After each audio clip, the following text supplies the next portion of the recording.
एक व्यक्ति धनुष बाण लेकर के खड़ा हुआ और उसने एक तीर छोड़ा जो कि निशाने के ऊपर लग गया। एक दूसरा तीर छोड़ा जो कि उसके धनुष से निकल चुका है पर हवा में है, अभी लगा भी नहीं। तीसरा तीर उसके धनुष के ऊपर चढ़ा हुआ है जो अभी वो खींच चुका है और छोड़ने वाला है। और चौथा तीर उसके तरकस में है जो इसको छोड़ने के बाद वो उठाएगा और छोड़ेगा। कर्म के भी ये 4 विभाग हैं। एक तीर, एक कर्म जो वो पूर्ण रूप से कर चुका है, जो तीर निशाने पर लग गया पर अभी तक उसका फल नहीं मिला। एक वो कर्म है कि जो वो कर तो चुका है पर अभी वो भी पूरा नहीं हुआ। जैसे किसान ने खेत में बीज तो बो दिया पर इतना ही कर सकता था, अब तो उसको वेट करना है ना, बीज धीरे धीरे पेड़ बनेगा। तो वो तीर है जो हवा में। तीसरा तीर वो है जो इस समय कर रहा है, जैसे मैं इस समय आपके सामने बोल रहा हूँ। ये आपके सामने बोलना मेरे धनुष पर चढ़ा हुआ तीर है।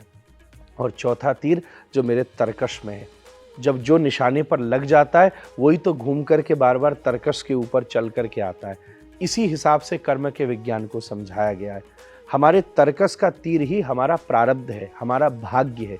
और हमारे प्रारब्ध और भाग्य का तीर जन्म जन्मांतरों तक, हजारों करोड़ों जन्मों तक हमारे साथ सदा रहता है, जिसको हम सदा करते चलते जाते हैं, करते चलते जाते हैं। यही कर्म का विज्ञान, जन्म जन्मांतरों का प्रारब्ध हमारे सामने कर्म की तरह आता है। इस कर्म के विज्ञान से, इस कर्म के चक्र से कैसे निवृत्त हुआ जा सकता है?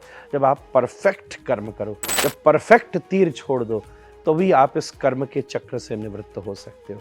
अगर वो इधर उधर जिस तरफ निशाना लगाना है तब तक अगर नहीं लगा तो बार बार आपको तीर छोड़ना पड़ेगा ना।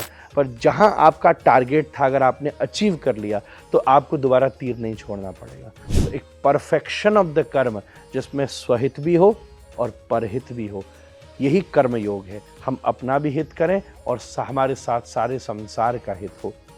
मैं सुखी हूं, तुम दुखी हो, ये प्रकृति है।